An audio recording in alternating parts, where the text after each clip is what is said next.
Yeah, the boys round here drinking that ice cold beer, talking about girls, talking about trucks, running them red dirt roads out, kicking up dust. The boys round here sending up a prayer to the man upstairs. Backwoods legit, don't take no lip. Guys, Saturday, wearing the red shirt, anything could happen.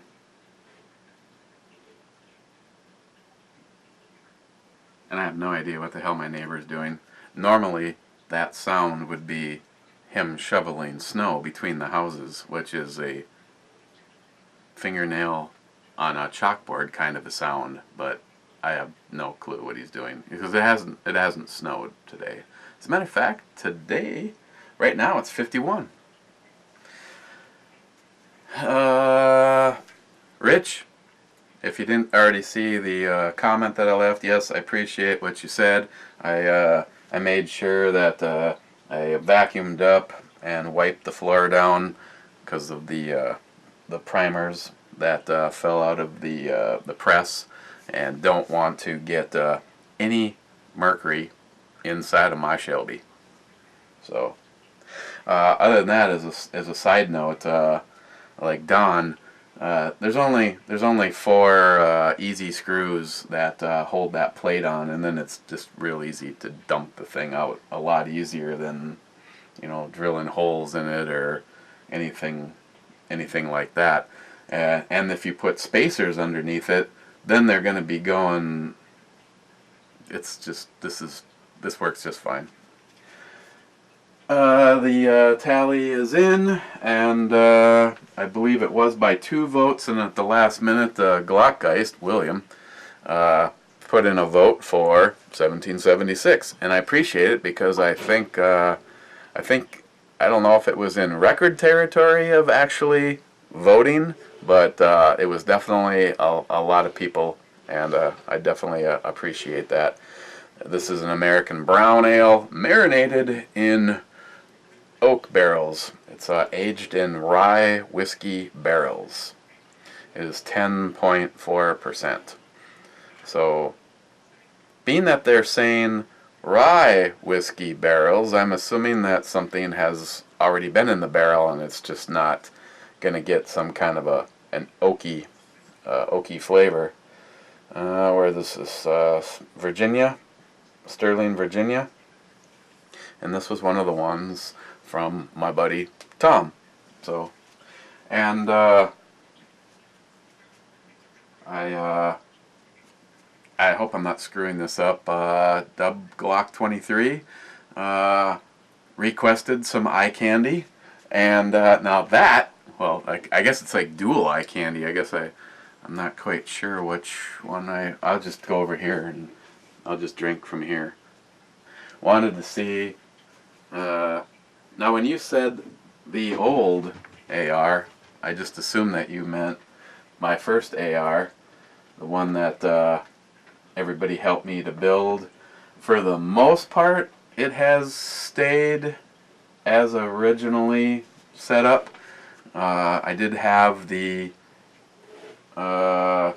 originally have a Yankee Hill flash hider on here from Bill over at the Lock and Load channel, and then it just kind of kept evolving to whatever was the latest thing I was reviewing. And when John was here for the shoot, John Huber, he brought me one that he made for me, and it has a camo on it, digital camo. Oh, and probably the one thing that I get asked more than anything in the old videos or every single time I show this is your front sight on the gas block on backwards. Well, technically yes. I would prefer that the slash be on the forward side. The problem is if you put this, you're only going to get it to fold to about right there, because then it hits the Picatinny rail. So there's no choice but to turn it around and have it backwards, which for the most part is all part of an exercise in just what ifs anyway, because the primary arms is on a quick release, and if for some reason it was to fail and you had to switch to backup sights, those are there, but this one cannot be flipped up as long as the scope is in place. Sorry. What's up? I thought you were done. Am I ever done?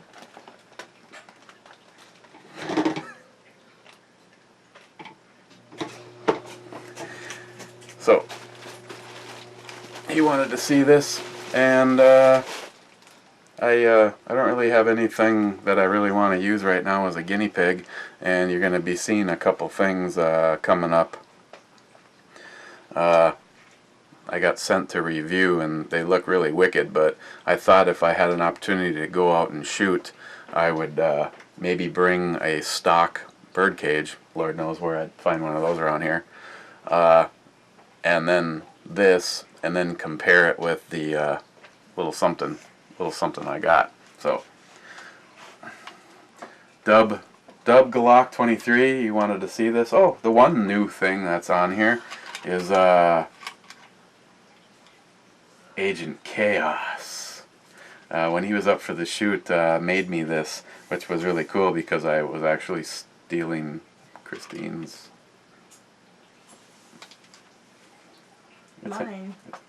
Yeah, the one that your Harley Davidson one that was custom made for you by Kevin. Mm-hmm. I don't remember what the hell the name of Kevin's company is. Paracord Weaver. Weaver. Or Yeah, something? Kevin at Paracord Weaver made her a. Oh, I can show it. Hey, Shelbs.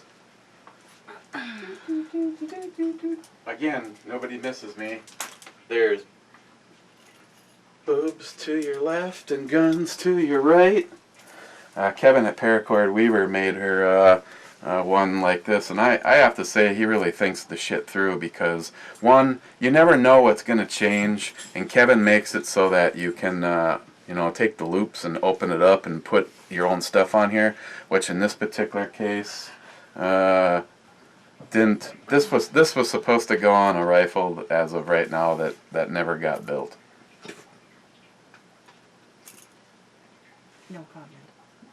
Well, your other one keeps getting upgraded, so it's kind of like all the really cool parts that were sitting around that were supposed to go into the new gun actually ended up in yours, so all the shit that's in there is primo.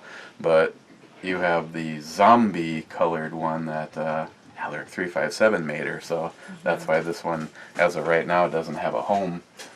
I don't know, something like this is cool. It's definitely more than long enough, but if you decide you don't want the quick release swivel, I guess I don't know how to do surgery on paracord. So that was the eye candy that you requested, so I was more than happy to oblige. 1776. What do we open up 1776 with? Well, I guess she's standing here. Vegas, baby! That was a fun trip. Oh, sorry. Contractual obligations with HempSeedAddict. Yeah, I should There's tell you. nothing, which is fine with me. Put all your effort into what's in the bottle. Just making sure we aren't going to have a volcano. Like last time. Yeah, the geyser. How to get half of the beer out of the glass or out of the bottle without having to do anything. Okay. 10.4% brown ale aged in rye whiskey barrels. Well, at least it's got something going for it. It's 1776. Rye whiskey barrels. Okay, well, it's dark, but it's not midnight dark. Had a decent amount of carbonation, but sounded kind of like a pop, but then fizzled and went out. Hi, I'm Jerry. Don't pick on become my friend. Well, you can actually get a little bit of the whiskey. Speaking of that, hang on a second.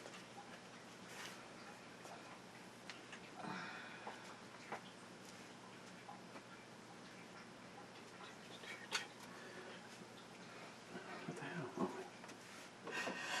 I'm going to sleep. Hmm? Oh, I'm so tired. Here, let me help put that under. I don't want that shoved. Yeah, you do. Yes. Here, how about I just do... Did you taste this yet? It's the stuff from Stripey McCatpuss. No, I wasn't privy to tasting this.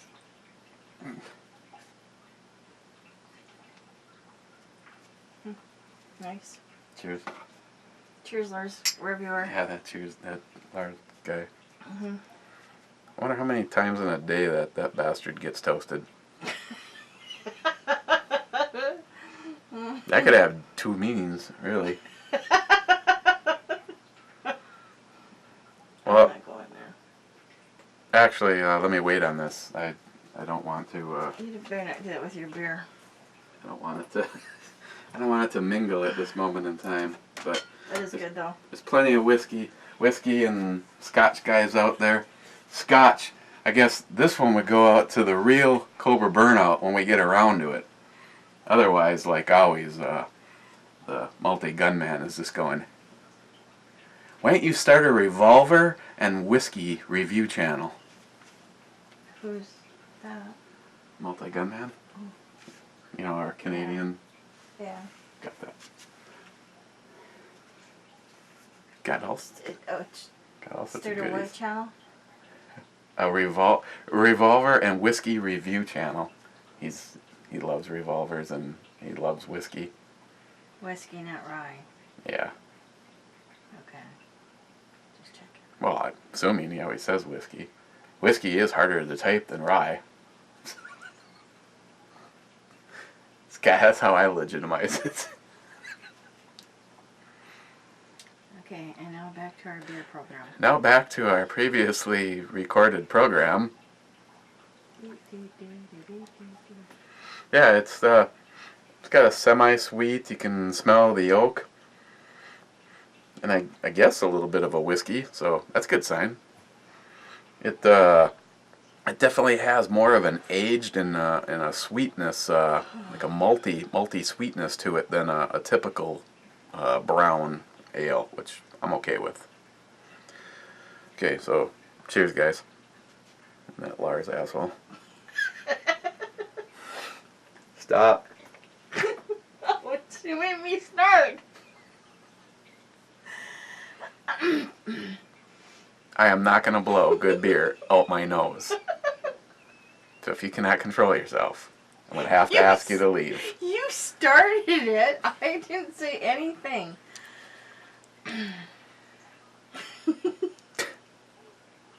This is going to be one of those every time I look at you things, isn't it? Nope. I'm fine. Are you? Damn it. I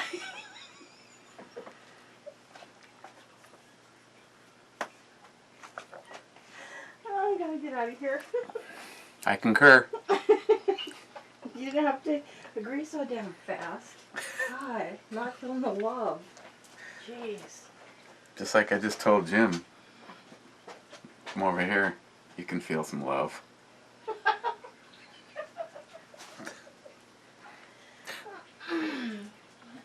Okay.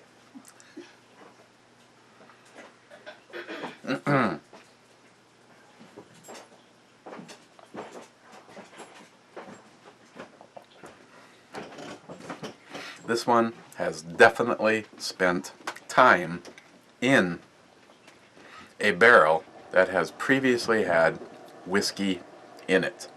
So if that's something you're looking for, starts off with a sweetness, and before you even have the time to go, I wonder what they're using to make it sweet, that rush of the rye whiskey, and right on the end of that is a little bit of an oakiness.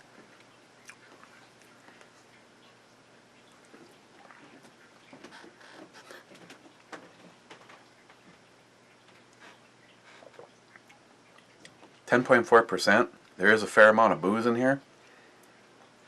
Well over the JR10 standards.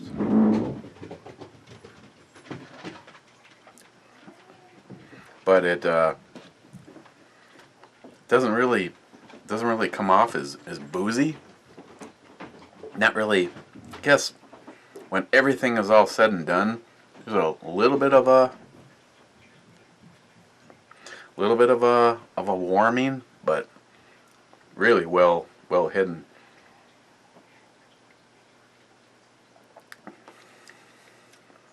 And that sweetness, I am honestly not sure. It almost has a little bit of a like a red dried fruit, you know. It's like fig or raisin, just a little bit of that in there. But again, it's got a... Really? Didn't you get the memo? It's got a fair amount of... it's got a fair amount of flavors that... that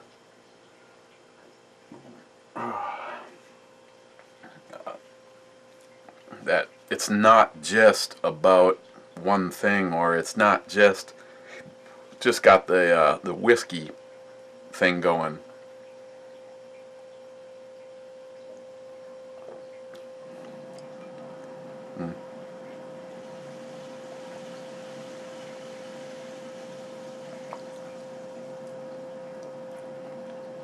I'd say if you hit her hard and take a couple big gulps off of it, you do get, it's,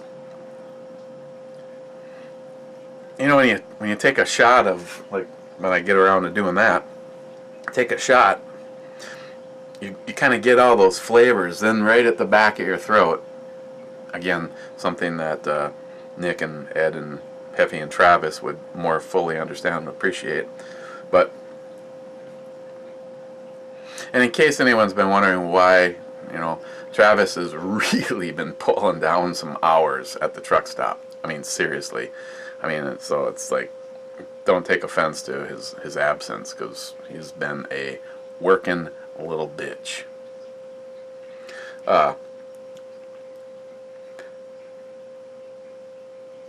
So easily sidetracked.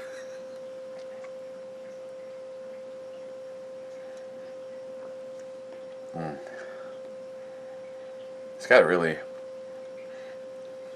get all sophisticated and shit. It's got a really nice nose to it. Those malts and the oakiness. Not a lot of the whiskey characteristic in the smell, but the characteristic is there in the flavor. But it's like, if you are like so-so on beer and just put a straw in a whiskey bottle, it's probably not going to be enough whiskey for you.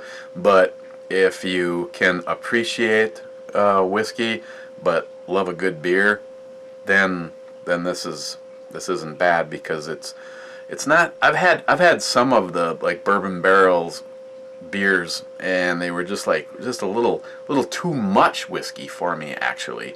But on a majority of beers that I've reviewed that were supposed to be Bourbon Barrel, I think a lot of them just spent a little bit of time in an oak barrel that would have been used for whiskey but hadn't been, or they just figured out the right amount of time that you can sit and age this just to get the right characteristics out of it. But I like the flavors in the beer. You know, it's not, I mean, it's got enough characteristic to it. You know, it's like the malts, a little bit of the sweetness, the like the fig or raisin, kind of flavor to it. Nice, just a nice blend. And I'd say it comes off better as like a sipping beer, as opposed to I just got done mowing the lawn or running a marathon, and you know, you want to chug something. I think it would be kind of a waste just to be chugged. Is it absolutely the end all and best of any of the bourbon barrel stuff that I've had? Well, right off the top of my head, I can't think of really any of them that, you know, the Kentucky bourbon barrel stuff that almost bordered on too much flavor. What is it? KSB, KS something from Founders. That one's pretty damn good.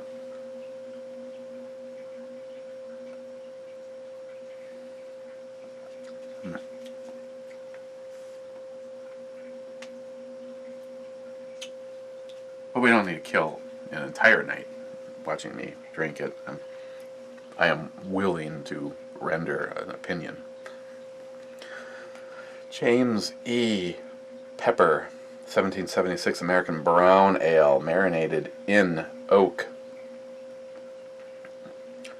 Yes, aged in rye whiskey barrels. There was definitely some whiskey in there. Coming in at a nice 10.4%. And on the E scale, this was very good. I definitely would recommend giving it a try, and I would do a 9 on the E scale on this one. Yeah. Tomorrow, I don't know, man. Let's see, what do I got? I got something from Steve yet. I got one or two things from Johnny. But I tell you, a few of the things from Tom are really kind of enticing. And then that one that's 18%.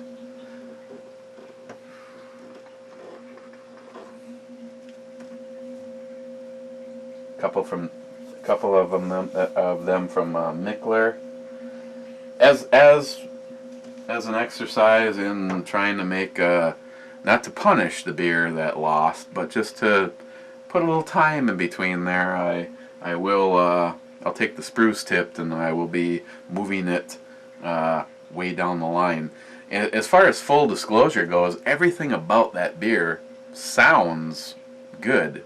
As far as an IPA goes, one of the best one of the ones that I've really enjoyed the most and haven't had it. It was from Sonoran Desert Prepper, and then he changed. I don't know, he's probably going to see this and get all pissed off because I don't remember what the latest one is. Tactical Brew Guy or something like that. But Sonoran Desert Prepper, he sent me Piney the Elder, and that was a awesome beer, and that definitely leaned on the pine side without it seeming like you were just sucking on a Christmas tree. But that one there, that sounds really good, but maybe in the form of beer, maybe not. I am not a huge fan of fennel, and that's one thing when we get like Italian sausage and different stuffs like that, is to try to avoid the fennel thing. And it's not bad when, I don't know if this happens to you or not, it's not bad when it's in sausage and it's just like a bite that becomes part of that perfect bite. But for me, it always seems like a damn fennel seed like gets stuck somewhere, and then later on you're like, what's that? And it's like, end up breaking it open and just getting 100% of the fennel seed flavor, and it's just no, not for me. I don't know. And we got so much shit done this week on our project. I think for the most part, we're past the point of no return for absolutely having to be outside in case the weather turns absolutely to shit, which does work out, seems how I'm supposed to have a special guest next weekend. So I am not going to go to work tomorrow. I could. But I'm almost to the point where I just want to go eeny, meeny, miny. You know, on that 18%er, that one is right there on the... You know what? Just because I'm curious to figure out what the hell this one's all about, I'm going to look at the gooseberry one from Mickler.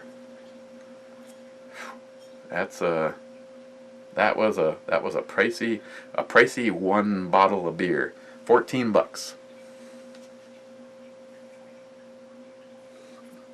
$14. Mickler is I haven't had a lot from them. I'm trying to get a hold of some of the Mickler 1000. NIHAP sent me one of those, and those have turned into a fairly rare and exotic thing to find. Unlike the other one, this one does not have an alcohol percentage, so we get to play the game. See how far I can be off. I see stuff. I think I see stuff in the bottle. Looks like something. Okay, so this is what we're going to do tomorrow. The Spontang Gooseberry from Mickler.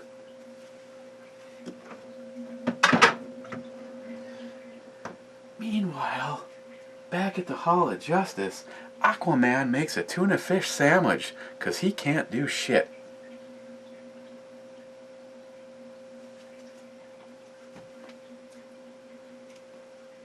Oh yeah. And the real Cobra Burnout. Boom! You know, not to say that there's something wrong with you, but the fact that you put up videos where you're like doing something, the doing something part is okay, but watching this shit the whole time and then doing something? Oh, and let's see, progress report. As of right now, and yes, NIHAP, I obviously, as I go about this thing, this is why I need to, get together with you and some other reloaders, to find the little things that work and don't work. Without changing out the shell holders, it's not like I can just grab everything and go, but I think with a little bit of lining it up, I could do 45, 10, 40, and 9mm without switching. Maybe the 38 and the 357. I'd have to see. The difference is when you use the right shell holder, it centers the thing perfectly, and then the punch, and there's no deflection or everything comes out perfect. But the one for the 45 is a different shell holder than it is for the 40, the 10mm. The 9mm use the same one. So right now, as I was sorting things, and yes, you're right, it's just a big pain in the ass to actually try to do anything. It's easiest just to reach down into the bucket, grab whatever the hell you're going to grab, deprime it, and then put it into. But as it stands right now, I have an odds and ends, which is I started doing 10, 40, and 9mm, and have a fair amount of each of those. But all I've done right now is I've pulled all of the rifle brass and set it aside. But being that it's going to be roughly a month before I see the rest of my reloading stuff, and that would be another press and all of the goodies. And actually, at that point, I'd also have to take a trip. down towards the cities. But at a certain point in time, within the next, say, 30 to 40 days, I should have everything I need, except for the knowledge part, to do a 45. And that's what I was going to work on first. Why I'm doing 45, I don't know, because I don't own a 45 Glock. Well, I guess I do own a Springfield XDM, and those are cheaper than 1911s. Not that I'm doubting my ability. And what is it, Rich? You may be right when you factor everything in. When you take the time that you actually put into reloading. You said that you used to do it, and at a certain point in time you realized that it was a second job, and you stopped and just went back to buying stuff. I'm sort of seeing this as you work your way through. I mean, the biggest problem that I have right now is I have a 5-gallon bucket of brass from our chute, so it's range brass, so there's everything in there. Everything from the shit you can't reload, that aluminum crap, to I'm finding 22 and 22 Magnum rounds, so just the magnitude of all that shit is just a pain in the ass. But you know, let's just say that we're a little bit more down the road and I go out and all I shoot is, say, 45 and 10 millimeter or something. You know, it's just me. It'll be a little bit easier when I come back as far as the process goes. So, but I'm finding, you know, it's just another thing. It's like a hobby, you know. It's like a gun thing. It's like, and New York Half-Ass Prepper would be the first to say, you know, it's a skill set that I hope that we never have to have, that we're all working on having fun, saving a little bit of money. Once I perfect the pistol stuff, that's when I'll move to the rifle stuff, and that's the stuff that I most look forward to, because my sporterized Huber Concepts Mosin Nagant is wickedly accurate, and being able to, and that's with reloads, the stuff that my brother-in-law was doing for me, the surplus shit, it was like literally all over the map. You'd think that there was something wrong with the rifle, and I could not believe that a batch, I mean literally open up one Spam can, put 5 shots into the rifle, and shoot 5 times and get 5 different results. You'd think, okay, something has gone wrong. The scope is off. There's something wrong with the barrel, you know, maybe whatever. And then you switch back over to the reloads and continue at 100 yards. We were like shooting at chunks of clay pigeon and hitting them. You know, it's like the smallest target I have is,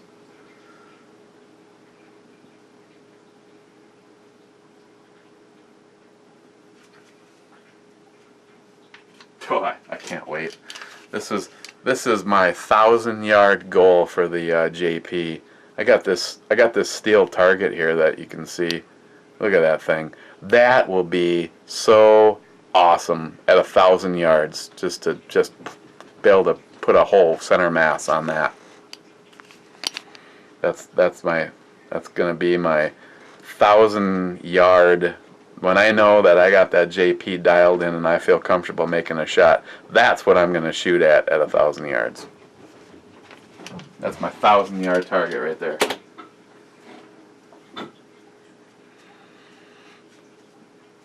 Oh, I know it's depressing, but a lot of times I am asked for an update, and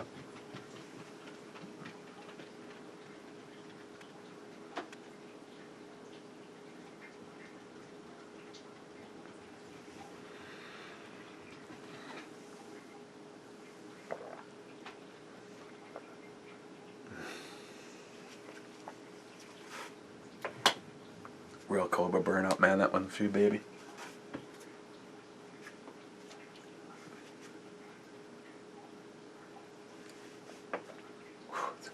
stuff.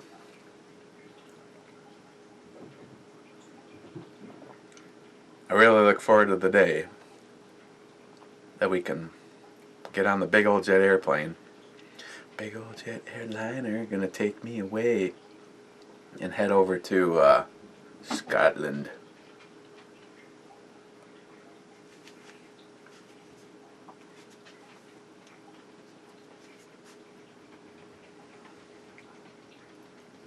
Of course, this whole review was kind of unfair. You know, we are using the flavor enhancing glass. Actually, pour it a little bit more aggressively.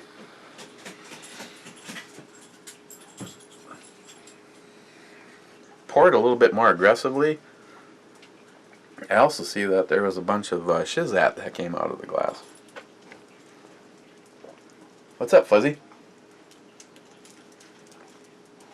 Want to try some of this? You want a little piece of this? Oh yeah, here you go.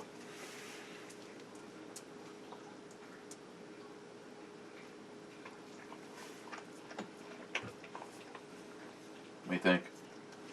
Want some more? Really? I can tell that look. Bob and Doug McKenzie's. I don't like the way he's looking at us, eh? Yeah, there you go. Tail is going nuts. Should have the GoPro set up just in case she shows up. The Shelby cam. Yeah, Shelbers. You like that? Of course you do. Want to say hi to Sam? Come here. Oh, I know. She's like, oh shit, it's that up part. Want to say hi to Sam? Where's Sam? Not your Sam. Not Samantha, but Sam. Your distant buddy. Where's Sam? Huh? Where is she? Where is she? Where's Mama? Mama here? Wanna go see? Huh? Go see! Where's Mama? Go find her! I'm not coming with you.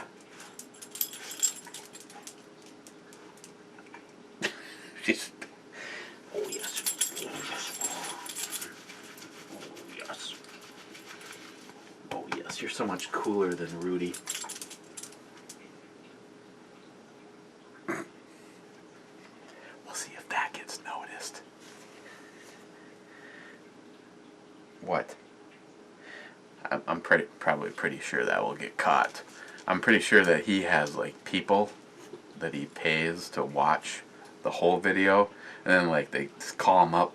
Yeah, Chuck. Yeah, go to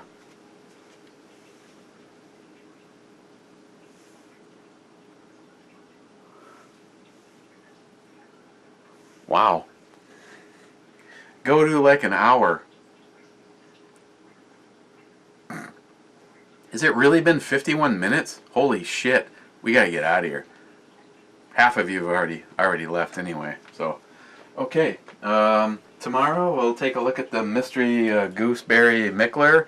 And it's a Saturday night, so everybody be cool. I'll be looking for a few of you on video chat. We need to ASAP. Need to get the AR, the ghetto giveaway up. So yeah, and Josh, I've been trying to get a hold of you for like over a day and a half. So like you're on the Kiss My Ass list, right next to Mark Dayton. So cheers, guys, and we will see you tomorrow.